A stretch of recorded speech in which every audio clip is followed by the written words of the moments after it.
જ પ્રચલિત છે। લોકકથા સૌથી મોટો દાનેશ્વરી। એક નાનકડું ગામ હતું। ગામમાં બે ભાઈઓ રહેતા હતા।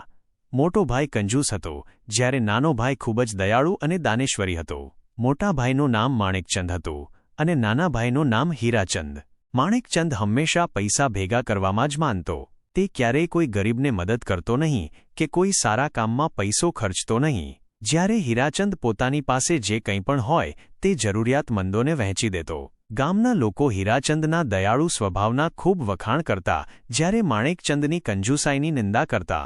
એક વર્ષ ગામમાં ભયંકર દુષ્કાળ પડ્યો। વરસાદનું ટીપું પણ પડ્યું નહીં અને ખેતરો સુકાઈ ગયા। લોકો ભૂખમરાથી તરફડવા લાગ્યા। માણેકચંદ પાસે અઢળક ધન હતું, પરંતુ તેણે પોતાનું તિજોરીનું મોં ખોલ્યું નહીં। તે પોતાના ધનને બચાવવામાં જ લાગ્યો રહ્યો।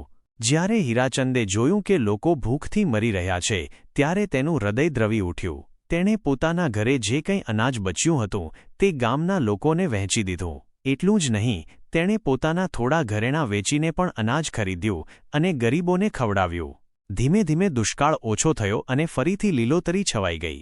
ગામના લોકો હીરાચંદના ઉપકારને ક્યારેય ભૂલ્યા નહીં। તેઓ હંમેશા કહેતા કે સાચો દાનેશ્વરી તો હીરાચંદ જ છે, જેણે મુશ્કેલ સમયમાં પોતાના ધનની પરવા કર્યા વગર લોકોની મદદ કરી। એક દિવસ ગામના પાદરે એક વૃદ્ધ સાધુ આવ્યા। તેમણે હીરાચંદ અને માણેકચંદ બંનેને બોલાવ્યા। સાધુએ કહ્યું, દીકરાઓ, મેં તમારા ગામમાં ઘણા દિવસો વિતાવ્યા અને તમારી બંનેની વર્તણૂક જોઈ। સાચો ધનવાન એ નથી જેની પાસે અઢળક સંપત્તિ હોય, પરંતુ સાચો ધનવાન એ છે જે પોતાના ધનનો ઉપયોગ બીજાની ભલાઈ માટે કરે। માણેકચંદને પોતાની ભૂલ સમજાઈ અને તેને પસ્તાવો થયો, જ્યારે હીરાચંદે તો હંમેશા આ વાતને પોતાના જીવનમાં ઉતારી હતી।